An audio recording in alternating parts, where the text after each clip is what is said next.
19 বছর লেগেছে Zimbabwe টি-20 world কাপে অস্ট্রেলিয়াকে হারাতে।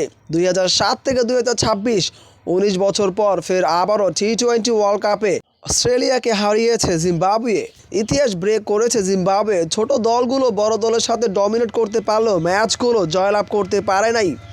যা দেখা গেছে বিগত ম্যাচগুলোতে ইন্ডিয়া, পাকিস্তান থেকে শুরু করে সাউথ আফ্রিকা পর্যন্ত প্রত্যেকের সাথেই ছোট দলগুলো ভালোই খেলেছে, তবে 2-4 রানের ব্যবধানে হেরেছে। তবে জিম্বাবুয়ে সেই দিক থেকে পুরোটাই আলাদা।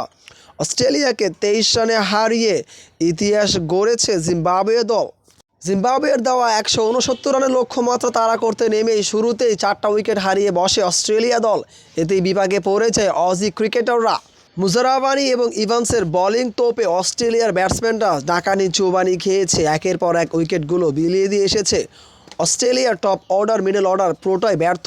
তবে ম্যাট রানশো তিনি 65 রান করেছে, কোনো রকম ইজ্জতটা বাঁচিয়েছে। 19 ওভার 3 বলেই গুটিয়ে যায় অস্ট্রেলিয়ার ব্যাটিং লাইন আপ। 146 রানে অল আউট। তাতেই কিন্তু জিম্বাবুয়ে দল 23 রানের বিশাল একটা জয় পায়। টি-20 ফরম্যাটে ছোট দল বলতে কোনো শব্দ নেই, তা প্রমাণ করেছে জিম্বাবুয়ে। যে কোনো সময়ে যে কোনো ধরনের অঘটন ঘটে যেতে পারে। ক্রিকেট যে গৌরবময় অনিশ্চয়তার খেলা তা আরও একবার প্রমাণ হয়েছে। অস্ট্রেলিয়াকে হারিয়ে তাই কিন্তু জিম্বাবুয়ে প্রমাণ করেছে।